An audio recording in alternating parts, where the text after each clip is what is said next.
बिस्मिल्लाहिर्रहमानिर्रहीम। ये आप लोग की क्लास 9 फिज़िक्स की बुक है। सबसे पहले इस बुक को देखते ही आप लोग के माइंड में ये क्वेश्चन अराइज होगा कि फिज़िक्स हमारे पास बहुत ही बोरिंग और डल सब्जेक्ट है, लेकिन असल में सब कुछ भी नहीं है।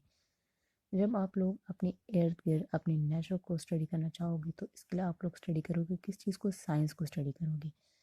साइंस को स्टडी करने के बाद आप लोग को अपने इर्द गिर्द के बारे में पता चल जाएगा, आप लोग अपने इन्वायरमेंट के बारे में पता चलेगा, अपने नेचर के बारे में पता चल जाएगा, हमारे नेचर में क्या हो रहा है, हमारी इर्द गिर्द जो ये फिनोमिनाज हो रही है ये कैसे हो रही है और क्यों हो रही है। इन सब के आंसर्स आप लोग के पास मौजूद है किस चीज़ में, साइंस में। सबसे पहले what is science. Science is the study of observation plus experiment. इन दोनों के एज ए रिजल्ट हमें क्या मिलता है, हमें मिलता है साइंस। अब आप लोग ऑब्जर्वेशन और एक्सपेरिमेंट को किस तरह पहचानोगे। फॉर एग्ज़ाम्पल एक डेली बेस पे एक एग्ज़ाम्पल लेते हैं। जब सुबह के टाइम सूरज तुलू होता है और शाम मगरिब के टाइम आप लोग देखते हो कि सूरज गुरूब होता है। आप लोगों ने ये कभी सोचा है कि आखिर ये फिनोमेना क्यों होता है। सुबह के टाइम मी तुलू होता है, फिर आहिस्ता आहिस्ता आहिस्ता आहिस्ता इसकी गर्माइश ज़्यादा होती जाती है, फिर आहिस्ता आहिस्ता इसकी गर्माइश में कमी आती है और फिर आखिरकार क्या होता है, आखिरकार हमारे पास ये गुरूब हो जाता है। ऐसा क्या फिनोमेना अकर हो रहा है जिसकी वजह से ये सूरज सुबह के टाइम तुलू हो रहा है, फिर इसकी हरारत बढ़ रही है, फिर इसकी हरारत कम होती जा रही है, आखिरकार ये गुरूब हो जाता है और हमें पता भी नहीं चाहिए। फिर अगली सुबह हमें एक नया सूरज मिलने को मतलब देखने को मिलता है। अब ये हमारे पास क्या है, इन बातों को हम क्या करते हैं, इन बातों पे हम ऑब्जर्वेशन करते हैं। हमने ये मुशाहिदा किया कि अच्छा ये सुबह के टाइम तुलू हो रहा है, मगरिब के टाइम गुरूब हो रहा है। ये हमारे पास क्या है, ये हमारे पास ऑब्जर्वेशन है। जब हम एक्सपेरिमेंट कर लेते हैं, इन बातों की डिटेल में जाते हैं, इसके रिजल्ट निकालना चाहते हैं, तो जब ऑब्जर्वेशन प्लस एक्सपेरिमेंट हम कर लेते हैं, एज ए रिजल्ट हमें क्या मिलता है, हमें मिलता है साइंस। अब what is science. Science is the study of observation plus experiment. Science हमारे पास क्या है, एक लैटिन वर्ड है जिसके मतलब है, मतलब लैटिन वर्ड है और डिराइव हुआ है सेंशिया से, जिसका मतलब है नॉलेज। ठीक है। अब हमारे पास साइंस की 2 मेन कैटेगरीज है। इसको सब डिवाइड किया गया है 2 मेन कैटेगरीज में। एक हमारे पास क्या है, फिजिकल साइंसेस, और दूसरे हमारे पास क्या है, बायोलॉजिकल साइंसेस। फिजिकल साइंसेस में हमारे पास स्टडी होगी किस चीज़ की, जितनी भी नॉन लिविंग थिंग्स है in the universe, in the world, ये हमारे पास होगी फिजिकल साइंसेस में। और जो लिविंग थिंग्स की स्टडी होगी वो हमारे पास होगी किस चीज़ में, बायोलॉजिकल साइंसेस में। जैसा कि आप लोगों को पता चल गया कि साइंस को सब कैटेगराइज किया गया है 2 कैटेगरीज में, एक है फिजिकल साइंसेस, दूसरा है बायोलॉजिकल साइंसेस। अब चूँकि हमारा बायोलॉजिकल साइंसेस से कोई ताल्लुक़ नहीं है, ये हमारे पास अलग ही कैटेगरी है। अब फिजिकल साइंसेस जो है उसको फर्दर डिवाइड किया गया है। फर्दर किन चीज़ों में डिवाइड किया है, एक हमारे पास है फिजिक्स, दूसरा हमारे पास है केमिस्ट्री, फिर जियोलॉजी, एस्ट्रोनॉमी और मेट्रोलॉजी। ये हमारे पास 5 कैटेगरीज में सब इसकी डिवीज़न हो गई है। अब आप लोग ज़रा देखें, सबसे पहला है फिज़िक्स। फिज़िक्स में हमारे पास किस चीज़ की स्टडी होती है, फिज़िक्स में हमारे पास स्टडी होता है matter, energy and their interaction. इसकी डिटेल में जाती है, लेकिन पहले ये फिजिकल साइंस के सब जो कैटेगरीज है इसको थोड़ा बहुत डिफाइन कर लेते हैं। सेकंड वन हमारे पास है केमिस्ट्री। केमिस्ट्री में हमारे पास किस चीज़ की स्टडी होती है, केमिकल रिएक्शंस के बारे में जो स्टडी होती है वो हमारे पास किन केमिस्ट्री में ही होती है। The third one is geology. Geo means earth and logos mean study. Geo का मतलब, जियो डिराइव हुआ कि the word geo is derive from word earth, sorry means the, geo का मतलब हमारे पास क्या है, अर्थ, और लॉगस का मतलब लॉगी मीन्स स्टडी। अब फोर्थ वन हमारे पास क्या है, एस्ट्रोनॉमी। एस्ट्रोनॉमी हमारे पास ये एक फिजिकल साइंस की एक सब कैटेगरी है जिसमें स्टडी होगी किस चीज़ की, स्टार्स और गैलेक्सीज की। और मेट्रोलॉजी है, मेट्रोलॉजी में हमारे पास किस चीज़ की स्टडी होगी, जस्ट वेदर की स्टडी होगी मेट्रोलॉजी में। अब इतना आप लोग का माइंड क्लियर हो चुका होगा कि अब हम स्टार्ट हमने कहाँ से लिया था, द वर्ड साइंस का आप लोग को पता चल गया होगा। फिर साइंस को हमने सब कैटेगराइज किया हुआ है, फिजिकल में, बायोलॉजिकल में, फिर फिजिकल को सब इसकी डिवीज़न हो गई है। ठीक है, अब आती है अपने सब्जेक्ट की तरफ, वो जो है फिज़िक्स। अब the what is physics? Physics is the branch of science which deals with the study of matter, and energy and their interaction. अब आप लोग, जैसे कि आप लोगों को पता चल गया कि फिजिक्स हमारे पास किस चीज़ की ब्रांच है, वो है साइंस की ब्रांच। इसमें स्टडी होती है किस चीज़ की? मैटर की होती है, एनर्जी की होती है, and their interaction are mutual relationship. अब आप लोग कहोगे कि मैटर क्या चीज़ है, एनर्जी क्या चीज़ है? तो सबसे पहले मैटर। आप लोग जानते हो कि मैटर, पिछली क्लास में आप लोगों ने पढ़ा होगा कि what is matter. Anything which occupies space and having mass is called what? Matter. जो चीज़ जिसके मास होता है और वो मतलब इसका वजन होता है और वो कोई मतलब स्पेसिफिक जगह वो ऑक्यूपाई कर लेते हैं, उसका हम कहते हैं क्या? मैटर कहते हैं। आप अपने इर्द गिर्द देखें तो आपको ढेर सारे मैटर्स नज़र आने में मिलेगी। अब फॉर एग्जांपल ये जो बुक है हमारे पास, ये भी एक मैटर है। ये आप लोग के हैंड में पेंसिल पेन है, ये भी एक मैटर है। ठीक है, अब एनर्जी क्या चीज़ है? What is energy? एनर्जी भी हमारे पास एक बेसिक क्वेश्चन है, अक्सर पूछा जाता है कि what is energy? Energy is the ability to do work. काम करने की सलाहियत को क्या कहते हैं? एनर्जी कहते हैं। अब आप लोगों में ये सलाहियत है कि आप लोग बैठ के ये लेक्चर सुन लें। आप लोग में एनर्जी ना नहीं होती तो आप लोग ये लेक्चर नहीं सुन सकते। ठीक है, अब इतना तो आप लोग का माइंड क्लियर हो चुका होगा कि फिज़िक्स क्या चीज़ है, फिज़िक्स में किस चीज़ की स्टडी होती है, फिज़िक्स किस चीज़ का ब्रांच है, डिराइव कहाँ से हुआ है, इस फिज़िक्स को हम स्टडी क्यों करते हैं, एज ए रिजल्ट हमें क्या मिलता है। ठीक है, तो ये हो गया आप लोग के पास दो मतलब definition of physics. Means physics is the branch of science which deal with the study of matter and energy in their mutual direction. बिस्मिल्लाहिर्रहमानिर्रहीम। जैसे कि प्रीवियस लेक्चर में मैंने आप लोग को थोड़ा बहुत फिज़िक्स की मतलब इंट्रोडक्शन की थी। अब भी हमारे पास यूनिट नंबर 1 है जो है फिज़िकल क्वांटिटीज़ एंड मेजरमेंट। अब फिज़िकल क्वांटिटीज़ क्या चीज़ है और मेजरमेंट क्या है? सबसे पहले physical quantities, all those quantity which we can measure are called physical quantity. जो क्वांटिटी हम उसे मेजर कर सकते हैं उसका हम क्या कहते हैं? Physical quantities. फिजिकल क्वांटिटीज हमारे पास क्या है? All those quantities which that can be measure is known as physical quantities. For example length, time. अब लेंथ हम किस तरह मेजर कर सकते हैं? Let us consider your book. अपनी बुक को ज़रा हाथ में उठा कर देखिए, क्या आप लोग इसकी लेंथ को मेजर कर सकते हो? क्या इसके वेट को मेजर कर सकते हो? जी बिल्कुल कर सकते हैं। इसका लेंथ कितना है, इसका वेट कितना है। आपके हाथ में जो पेन पेंसिल है इसका भी आप लोग लेंथ और वेट दोनों मेजर कर सकते हो। दैट्स वाई हमारे पास क्या है? Physical quantities. अब टाइम हमारे पास किस तरह फिजिकल क्वांटिटी है? फॉर एग्जांपल आप सुबह के टाइम, आपकी स्कूल टाइमिंग है 8 o'clock। 8 से लेकर आप लोग स्कूल में होते हो 2 तक, 2 o'clock तक या 1:30 तक, ये आप लोग का एक ख़ास ड्यूरेशन है। ठीक है, ये ड्यूरेशन होता है आप लोग की स्कूल टाइमिंग्स, और इसके अलावा फिर बाकी टाइम आप लोग का होता है घर में। ये भी आप लोग के पास एक फिजिकल क्वांटिटी है टाइम की। हाँ, टाइम को हम मेजर कर सकते हैं कि इतना टाइम हम यहाँ स्कूल में गुजारते हैं, बाकी टाइम हम घर में गुजारते हैं, इतना टाइम हमारी स्टडी का होता है, इतना टाइम हमारी मतलब बाकी कामों के लिए आप स्पेसिफिक टाइमिंग्स मुकर्रर कर ले। तो दैट्स वाई टाइम जो है वो आप लोग के पास क्या है? फिजिकल क्वांटिटी है। After introduction and introduction of unit, also introduction of physics, we have an important topic which is branches of physics. Due to the vast scope and research in physics, it is usually divided into a number of branches, some of them given below.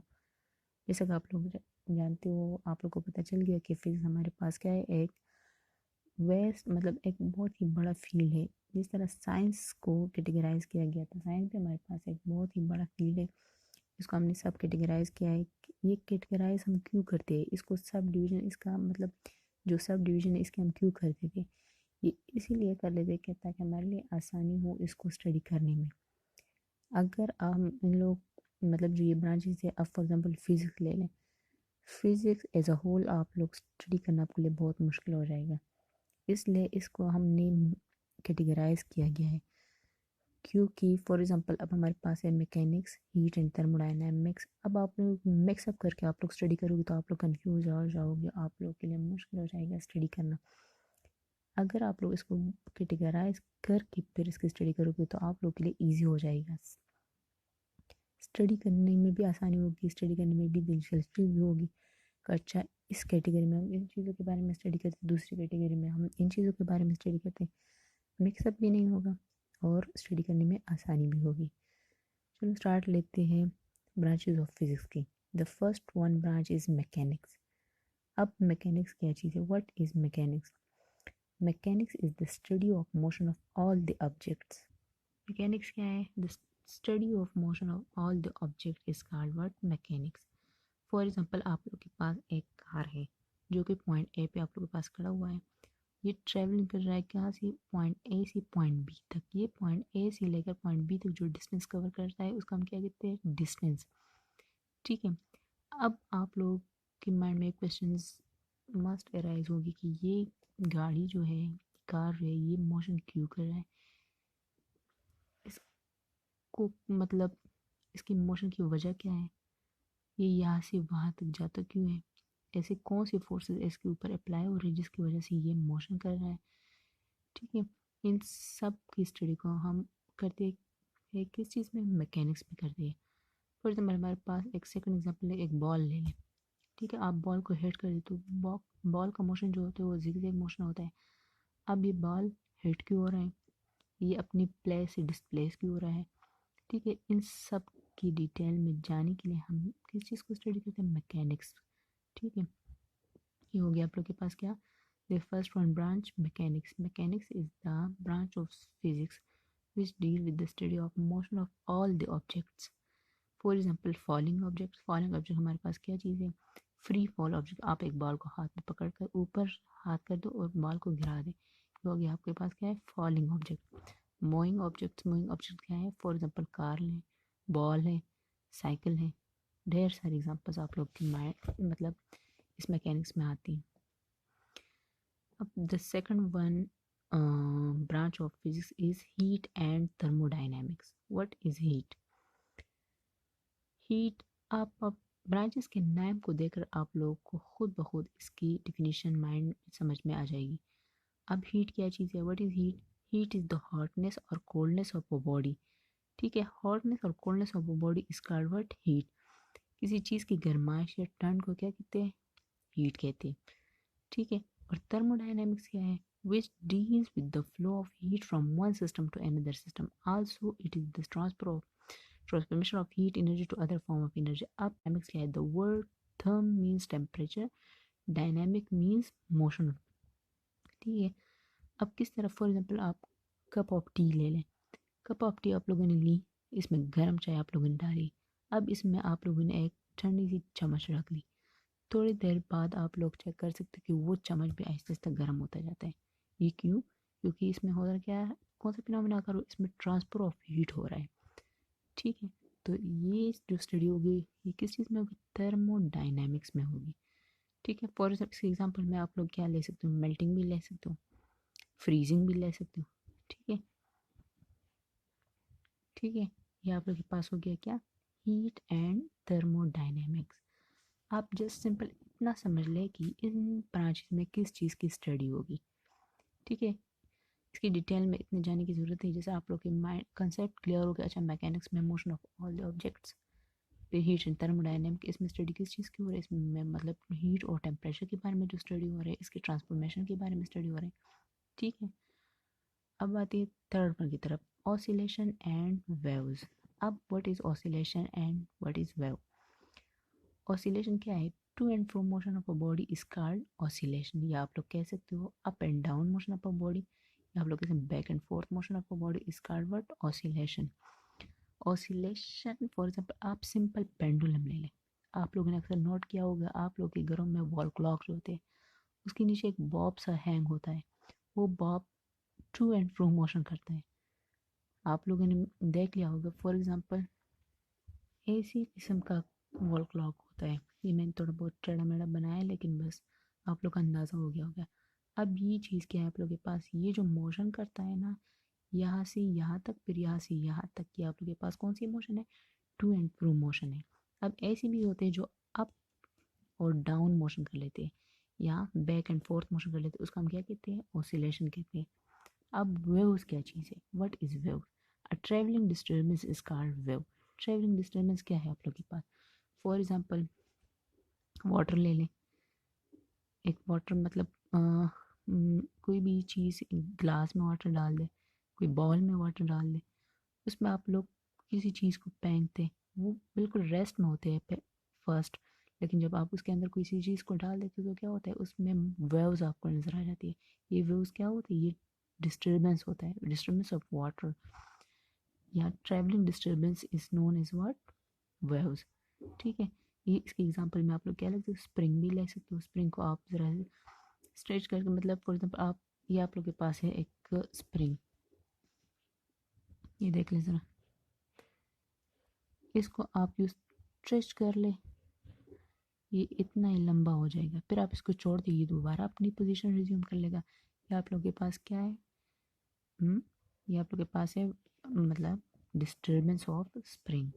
Water waves भी आप लोग के mind में समझ, मतलब water waves की समझ आई होगी।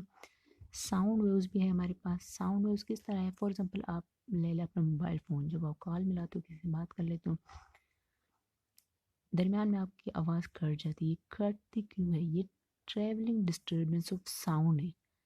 जो साउंड में डिस्टर्बेंस हो जाती है इसको हम क्या कहते हैं, साउंड वेव्स कहते हैं। क्लियर। अब आ जाए नेक्स्ट ऑप्टिक्स की तरफ। ऑप्टिक्स का नाम देख के आप लोग को पता चलेगा ऑप्टिक्स में किस चीज़, जिधर भी वर्ड ऑप्टिक्स आ जाए उसका मतलब क्या होगा, लाइट। वहाँ पर स्टडी होगी लाइट्स की। लाइट्स में क्या है, द स्टडी ऑफ लाइट्स और instrument use to detect it. जितनी भी लाइट से रिलेटेड स्टडी होगी वो होगी किस, कौन सी ब्रांच में, ऑप्टिक्स में होगी। ठीक है, for example reflection, refraction phenomena. अब रिफ्लेक्शन क्या है, the bouncing back of light from some obstacle. अब फॉर एग्जांपल ये लाइट यहाँ से फॉल हो रही है सीधा यहाँ पर, लेकिन यहाँ पर एक वॉल है, इस वॉल पे ये लाइट पड़ रही है, तो इसकी वजह से क्या हो रहा है, ये बैक इसकी मोशन हो रही है। This called what, reflection phenomena. यहाँ आप लोग एक मिरर ले लें, एक प्लेन मिरर आप लोगों ने लिया, इस पे आप लोगों ने ऊपर लाइट फॉल किया, ये लाइट यहाँ पर फॉल हो रहा है, ये प्लेन मिरर है, इस प्लेन मिरर से क्या हो रहा है, ये लाइट यहाँ से रिफ्लेक्ट डायरेक्टली हो रहा है। This phenomena is called what, reflection. जो लाइट फॉल हो रहा है उसको हम क्या कहते हैं, इंसिडेंट रे कहते हैं, और जो रिफ्लेक्ट होता है उसको हम क्या कहते हैं, रिफ्लेक्टेड रे कहते हैं। ठीक है, ये आप लोग के पास क्या है, रिफ्लेक्शन। रिफ्रैक्शन क्या है, रिफ्रैक्शन फिनोमेना थोड़ा बहुत चेंज है इससे। रिफ्लेक्शन में सिंपल आप लोग की मतलब जो लाइट होते हैं वो फॉल होते हैं एक प्लेन पे और उसी से रिफ्लेक्ट हो रही होती है।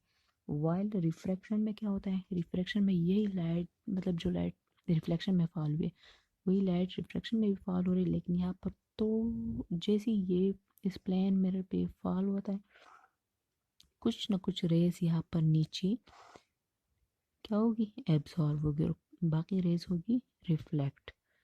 ठीक है, इसको क्या कहते हैं, इसको कहते हैं रिफ्रैक्शन फिनोमेना। ठीक है, electricity and magnetism. The word electricity को सुनती आप लोग खुद समझ गए होगी कि हमारे पास इनमें किन चीज़ की स्टडी होगी, electricity and magnetism. The flow of charges, flow of charges मतलब चार्जेस की फ्लो की जो स्टडी है उसका हम क्या कहते हैं, इलेक्ट्रिसिटी। चार्ज जब फ्लो हो जा करती है तो उससे क्या प्रोड्यूस होता है, करंट प्रोड्यूस होता है, उस करंट को हम क्या कहते हैं, इलेक्ट्रिसिटी कहते हैं। ठीक है, और जब ये इलेक्ट्रिसिटी पास होती है तो ये अपने इर्द गिर्द एक फील्ड बनाता है, उस फील्ड को हम क्या कहते हैं, मैग्नेटिक फील्ड और मैग्नेटिज्म। ठीक है, the phenomena is called magnetism. तो जब electricity and magnetism is the branch of physics which deal with the study of flow of charges and the field produces bye दो मतलब electricity around itself is known as what, magnetism। हम यहाँ पर लिखा भी हुआ है, magnetism is the effect when charges flow it make magnetic field.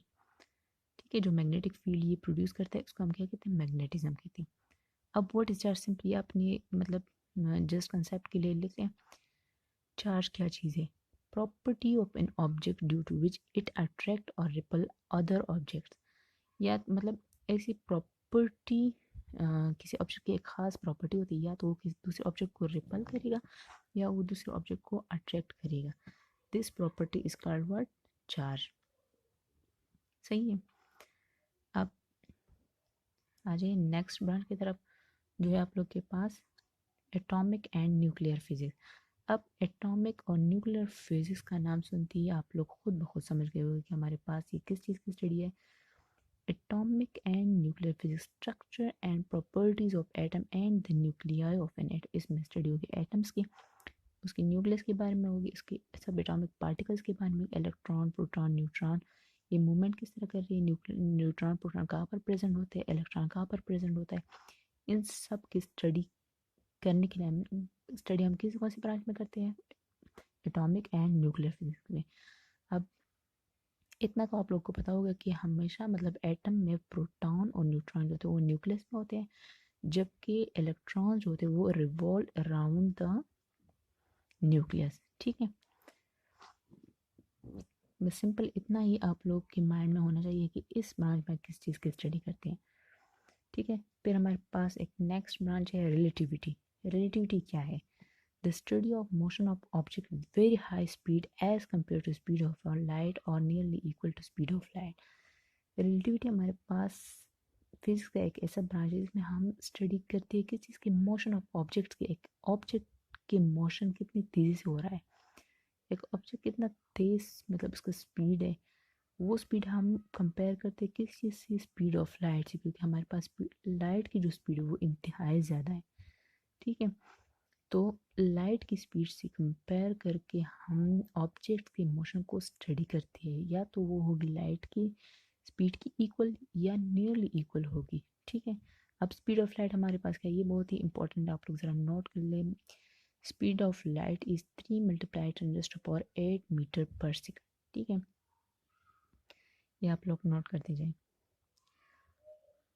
Okay, अब आते हैं नेक्स्ट की तरफ, क्वांटम फिजिक्स। अब क्वांटम फिजिक्स क्या चीज़ है?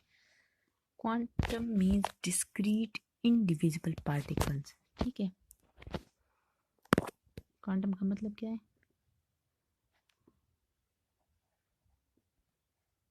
Discrete indivisible. ठीक है, अब क्वांटम फिजिक्स में किस चीज़ की स्टडी होगी? Quantum mechanics is the science of very small, it deals with the motion of sub atomic particle, their energy, momentum etcetera. अब ये भी हमारे पास किस चीज़ की स्टडी है? एटम और इसके सब एटॉमिक पार्टिकल की स्टडी है, लेकिन इसमें क्या है? इसमें हमारे पास इसकी एनर्जी के बारे में स्टडी होगी। एटम्स की जो एनर्जी है, मतलब उसमें अंदर कौन से फिनोमेना अगर होते हैं, इलेक्ट्रॉन्स की एनर्जी के बारे में, प्रोटॉन्स की एनर्जी के बारे में, न्यूट्रॉन्स की एनर्जी के बारे में। ठीक है, quantum physics is the branch of physics which deal with the study of motion of sub atomic particle, their energy, momentum है हमारे पास। नेक्स्ट है हमारे पास पार्शियल फिजिक्स। पार्शियल फिजिक्स असल में क्या है? पार्टिकल फिजिक्स है। आप लोगों ने क्वांटम फिजिक्स थोड़ा बहुत सुन लिया। क्वांटम फिजिक्स और पार्टिकल फिजिक्स में डिफरेंस जस्ट एक ही है। क्वांटम फिजिक्स में क्या हो रहा था? एनर्जीज के बारे में स्टडी हो रही थी। किस चीज़ की? मतलब एटम और उसके पार्टिकल्स की जो एनर्जीज थी, उसकी मोशंस के बारे में। ठीक है, और पार्टिकल फिजिक्स में क्या हो रहा है? Which is the study of sub atomic particle from which they are made up. Particle physics में स्टडी होगी इन चीज़ों के बारे में कि ये एटम किस चीज़ से बना हुआ है, इलेक्ट्रॉन किस चीज़ से बनी हुई है, प्रोटॉन और न्यूट्रॉन। इन चीज़ों के बारे स्टडी के बारे में, इसके मेडअप, इसकी मतलब इसकी प्रोडक्ट के बारे में हम स्टडी करेंगे कि ये चीज़ किस चीज़ से बना हुआ है। ठीक है, पार्टिकल फिजिक्स और क्वांटम फिजिक्स में जस्ट एक ही डिफरेंस है। फिर है हमारे पास कॉस्मोलॉजी। कॉस्मोलॉजी क्या है? The study of universe as a whole study. Universe के बारे में जितनी भी स्टडी होती है उसको हम क्या कहते हैं? कॉस्मोलॉजी। जिधर भी वर्ड कॉस्मोलॉजी आए तो आप लोग के माइंड में होना चाहिए कि अच्छा, इसमें यूनिवर्स से रिलेटेड जितनी भी स्टडी होती है, वेदर के बारे में, स्टार्स गैलेक्सी के बारे में, अर्थ के बारे में, स्पेयर के बारे में, मतलब जो स्पेस वगैरह है, इन सब की स्टडी होगी किस चीज़ में? कॉस्मोलॉजी में। एस्ट्रोफिजिक्स में किस चीज़ की स्टडी होगी? ये हमारे पास ब्रांच ऑफ फिजिक्स है विच deal with the study of stars and Galaxy. अभी हमारे पास मैंने आप लोग को स्टार्ट में बताया कि जिस तरह फिजिक्स है, physics as a whole study करना मुश्किल होता है। अब कॉस्मोलॉजी एज अ होल आप लोग स्टडी करोगे, इसमें फिर भी आपके लिए मुश्किल होगा, लेकिन जब आप स्पेसिफिक इसको मतलब कैटेगराइज करोगे, फॉर एग्जांपल अब एस्ट्रोफिजिक्स है, एस्ट्रोफिजिक्स में हम जस्ट एंड जस्ट स्टडी करेंगे इस चीज़ के बारे में, स्टार्स और गैलेक्सीज के बारे में, तो हमारे पास लिए ईजी होगी कि अच्छा इसमें हमारे पास स्टार्स और गैलेक्सी के अलावा किसी और चीज़ की स्टडी नहीं होगी। इसमें मतलब जो ब्लैक होल्स वगैरह हैं उसी के बारे में स्टडी होती है। ठीक है, अब हमारे पास है बायोफिजिक्स और मेडिकल फिजिक्स। बायोफिजिक्स और मेडिकल फिजिक्स का नाम सुनते ही आप लोगों को थोड़ा बहुत समझ आ गया होगा कि बायोफिजिक्स क्या है, the role of physics, the contribution of physics in the field of biology. Biology की फील्ड में फिजिक्स का क्या रोल है, ये आप लोग नहीं मतलब जो ये हॉस्पिटल्स वगैरह में हमारे पास इंस्ट्रूमेंट्स यूज़ होती है, ये किस चीज़ की इजाज़त है, ये हमारे पास फिजिक्स के थ्रू ही बनी हुई है। एमआरआई जो होती है, सीटी स्कैन जो होता है, ये सब किसने मतलब ये इजाद की है, हमारे पास फिजिक्स की बदौलत हमें मिली है, और जो बेस्ट रोल प्ले कर रहा है इन the field of biology. Biology में किस तरह होते हैं, डायग्नोसिस के लिए यूज़ होता है, मतलब ट्रीटमेंट वगैरह के लिए यूज़ में हो रही होती है। अब सेम टू सेम फिजिक्स का role in the field of medicines. Medicines भी किस चीज़ से बनी हुई है, इसमें भी फिजिक्स का एक बहुत ही बड़ा रोल है। ठीक है,